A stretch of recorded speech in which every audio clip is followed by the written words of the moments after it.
I shouldn't have gone inside that restaurant. That's the part I keep replaying. I was sitting in my car, engine running, telling myself to stay out of it. It wasn't my place. It wasn't my role. It definitely wasn't safe. But then I saw her, Linda Mercer, sitting alone at that table for two, hands folded, back straight, trying to look unbothered while the man across from her dropped cash on the table and walked out like she was nothing. And something in me snapped. I'm Jake Calloway, 27, structural engineer, logical, careful. At least I used to be. But that night logic didn't win. I watched her lower her head for just a second. Not dramatic, not crying, just small. That's when I opened the car door. Before I tell you what happened when I sat down across from her, you need to understand something. This didn't start in that parking lot. It started months earlier. Connor Mercer has been my best friend since we were 9, which means his mom has been in my life almost as long as he has. Linda was always strong, capable, the kind of woman who built a business from nothing while raising a teenage boy alone. I respected her, admired her, never crossed the line in my head, until about 6 months ago.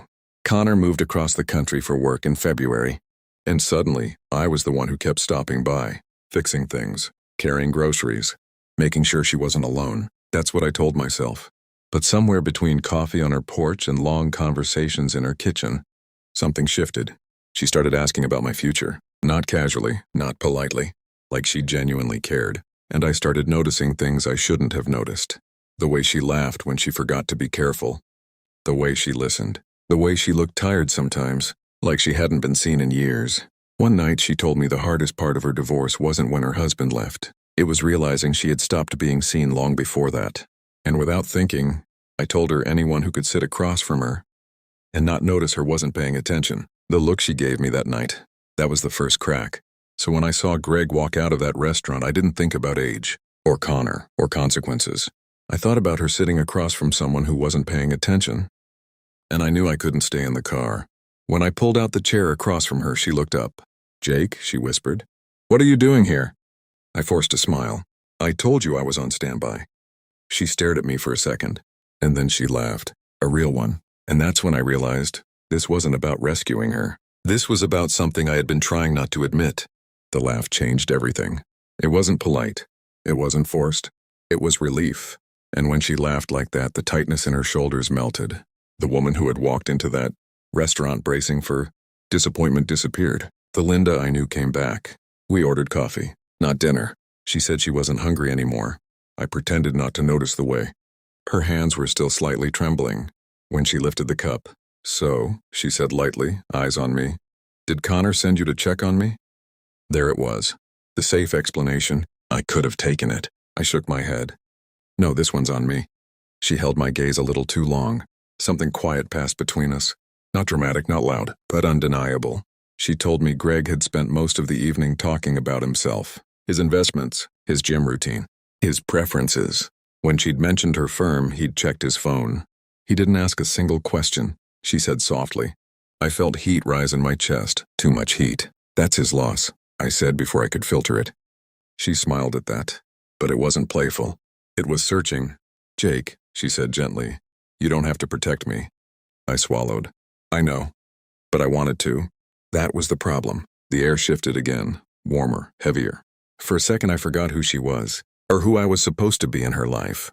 Just two people sitting across from each other. She reached for her purse when the check came. I reached too. Our hands brushed. And neither of us pulled away immediately. That tiny second felt louder than the entire restaurant. When we stood to leave, she walked beside me instead of ahead, close enough that our shoulders nearly touched. Outside, the night air was cooler than I expected. She stopped near my car. "You didn't just happen to drive by, did you?" she asked quietly. It wasn't accusing. It was vulnerable. I hesitated, and that hesitation said more than any answer. Because in that pause, I realized I was done pretending this was accidental. I could have lied. It would have been easy. A joke, a shrug, something light to smooth it over. But standing there under those dim parking lot lights, looking at her the way she was looking at me, I didn't want easy. I couldn't sit still, I admitted. I kept thinking about you walking into that place, already expecting to be disappointed. Her breath caught slightly. "That's not your responsibility," she said. "I know," I answered. "I just didn't like the idea of you sitting across from someone who wasn't paying attention." The words landed between us. Not loud, but heavy. She stepped closer. Not enough to be obvious. Just enough that I could feel the warmth from her coat through the cool night air. "You've been paying attention for a while," she said softly. It wasn't a question. My heart kicked hard in my chest. 6 months of almosts. 6 months of careful boundaries. 6 months of pretending the long conversations and lingering looks were normal. "I didn't mean for it to happen," I said. A flicker of something crossed her face. Fear? Hope? Maybe both. "Neither did I," she whispered. Silence wrapped around us. Not awkward, charged. Connor's face flashed in my mind. Best friend, brother. This wasn't simple. "You're scared," I said gently. She gave a small nod. "Not of you." That hit harder than anything else. "I'm scared of losing what I already have," she continued. "Connor, stability, the way people see me." "And what do you want?" I asked. She looked at me like that question had been waiting for years. "I want to feel seen," she said. "And I feel seen with you." God, that should have scared me more than it did. Instead, it felt steady, like something finally aligning. I didn't kiss her. I wanted to, but I didn't, because if this crossed the line, it needed to cross it honestly. So I did the only brave thing I could think of. "I care about you," I said, "and I don't want this to be something we pretend isn't there anymore." Her hand slowly slipped into mine, not dramatic, not rushed, just certain. And in that quiet parking lot, we both knew. Nothing between us was going back to normal after tonight.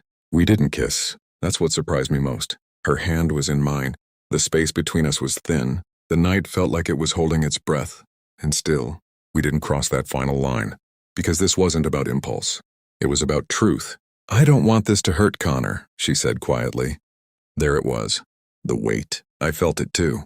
"He's my best friend," I said. I would never go behind his back. She searched my face like she needed to see if I meant that. "I trust you," she said. Those 3 words did more damage than any kiss would have. Trust, that meant responsibility. We stood there a few seconds longer than necessary. Then she let go first, not pulling away harshly, just grounding us again. "Let's not rush," she added. "If this is real, it won't disappear tomorrow." Real. The word settled in my chest. The drive back to her house was quiet, not tense, just thoughtful. Every now and then our eyes met for a split second longer than normal. When I pulled into her driveway, neither of us moved to get out immediately. "You're different with me," she said suddenly. "How?" "You don't treat me like someone fragile. Or like someone off limits. You just see me." My throat tightened. "I've always seen you," I answered. She looked down at her hands. "That's what scares me." There was vulnerability in her voice now, not guarded, not composed. "I haven't let myself want anything in a long time," she admitted. "It felt easier that way." "And now?" I asked. She inhaled slowly. "Now I'm not sure I want easy." That did something to me. Not excitement, not triumph. Something steadier. Something dangerous in a quiet way. I reached for her hand again. She let me. "We'll tell Connor," I said. "When we're ready." "The right way." She nodded. But even as she did, doubt flickered behind her eyes. Because no matter how steady this felt, we both knew the real test wasn't tonight. It was what happened when Connor found out. Connor found out before we were ready. That's the part that still stings. We had only been quietly choosing each other for about 2 weeks. No public declarations, no labels. Just dinners that lasted longer. Hands that lingered. Conversations that went deeper than they ever had before. And then my phone rang on a Saturday afternoon. "Connor." His voice wasn't angry. It was careful, which somehow felt worse. "Jake," he said, "I need you to just tell me straight. Is something going on between you and my mom?" My chest went tight. This was the moment we had planned to handle calmly, intentionally. Instead, it crashed in through the side door. I could have softened it, minimized it, but I didn't. "Yes," I said quietly. "There is." Silence. Long enough for me to hear my own breathing. "How long?" he asked.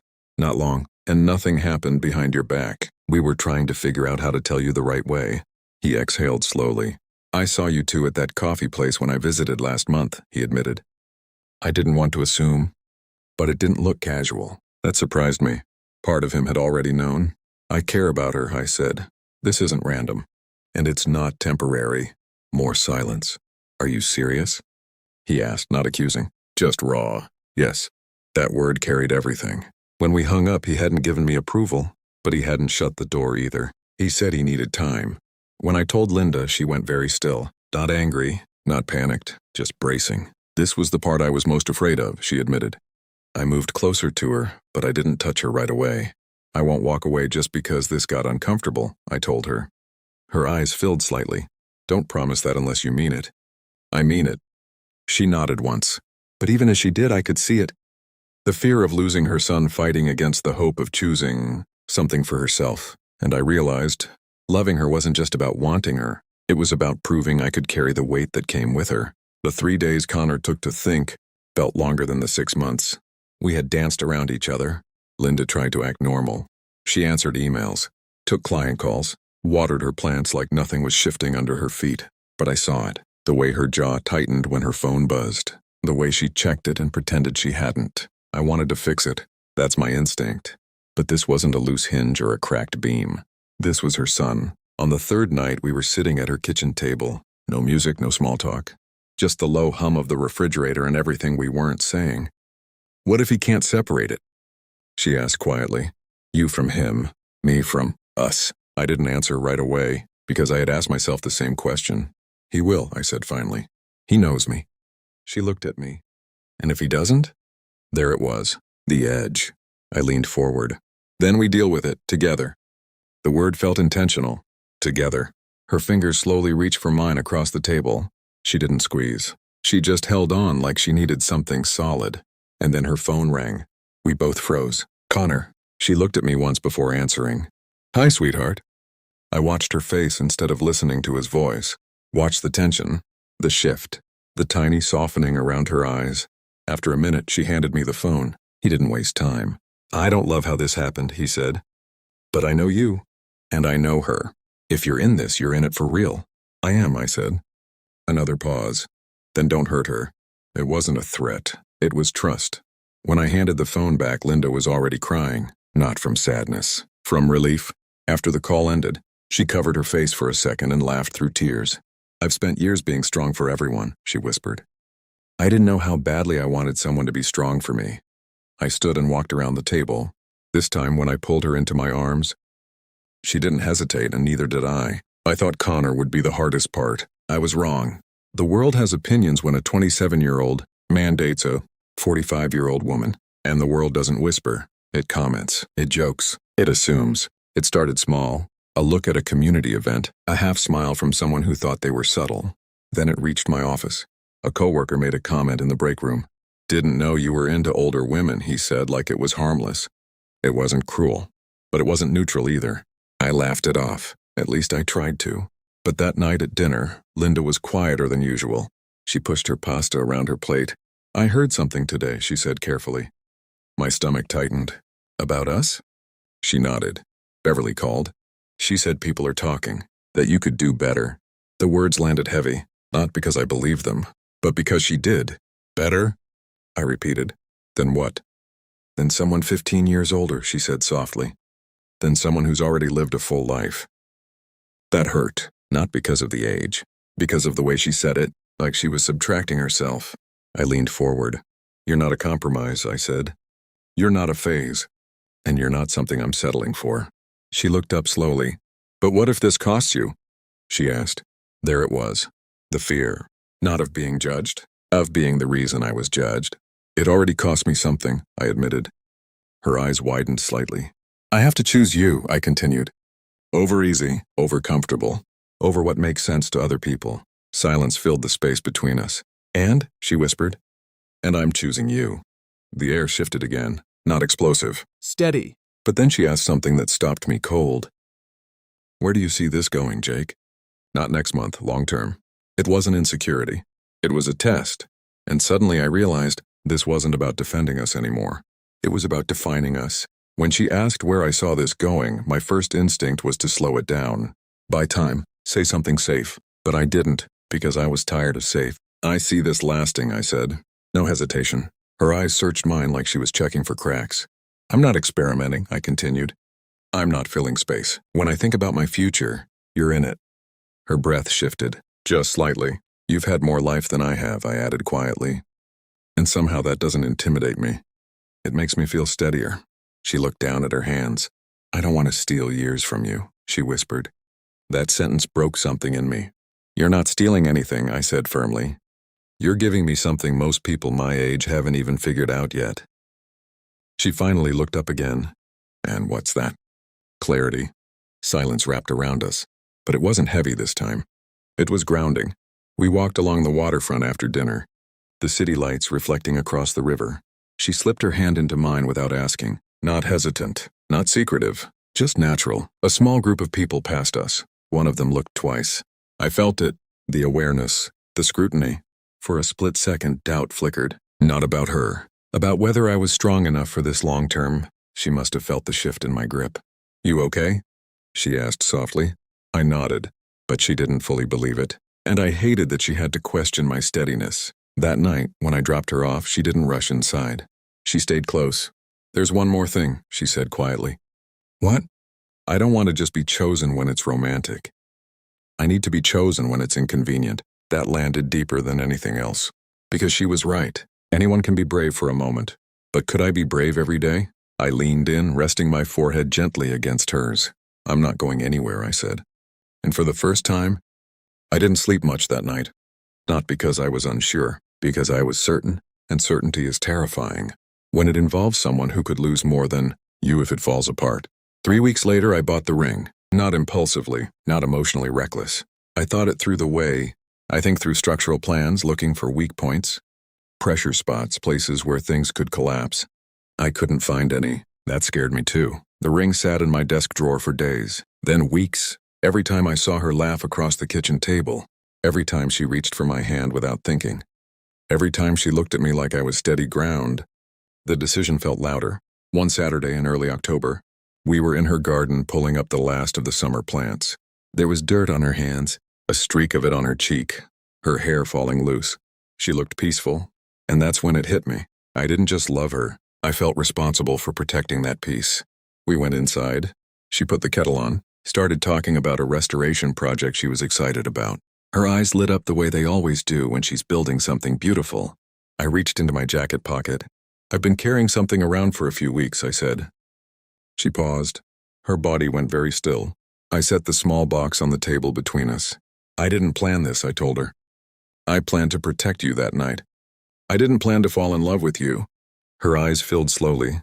"I don't want easy," I continued. "I want you, long-term, complicated, real." I opened the box. "Marry me." She didn't gasp. She didn't cry immediately. She just stared at the ring, then at me, like she was making sure this wasn't a kindness. "Jake," she whispered. For a second, fear crept in. And then she said it. Yes. Soft, certain. And in that moment, everything shifted from possibility to promise. She said yes quietly. No dramatic scream. No theatrical tears. Just certainty. And somehow that felt bigger. I slid the ring onto her finger, and she stared at it like it might disappear if she blinked too hard. "Are you sure?" she asked softly. It wasn't doubt. It was wonder. "I've never been more sure of anything," I answered. She let out a shaky breath and laughed through tears. Then she wrapped her arms around me and held on in a way that wasn't fragile. It was anchored. We called Connor first. He picked up on the second ring. There was a pause after I told him. Then he said, "About time." I didn't realize how tightly I'd been bracing until that moment. When Linda took the phone, I stepped outside onto the porch. I could hear her, laughing through the open door. Relief. Joy. Something unguarded. Later that night, after the calls and the quiet and the reality of it settled in, we sat on her couch with the lights low. "No more looking over my shoulder," she said softly. I knew what she meant. For years, she had carried herself like someone expecting something to fall apart, even with us, even when she smiled. "You don't have to brace anymore," I told her. She rested her head against my chest. "I didn't know I was still bracing," she admitted. That hit me harder than anything else. Because loving her wasn't about proving something to the world. It was about making sure she never felt invisible again. We got married in her garden the following spring. Connor stood beside me. Her father shook my hand like he meant it. Her mother cried the entire ceremony. But the real moment? It wasn't the vows. It was watching Linda laugh freely without scanning the room, without preparing for loss. She was just there, present, at peace. Sometimes I still think about that night in the parking lot, the 30 seconds I almost stayed in my car. If I had chosen comfort over courage, I would have missed the most honest love of my life. And the truth is, it all started because I decided she deserved to be seen.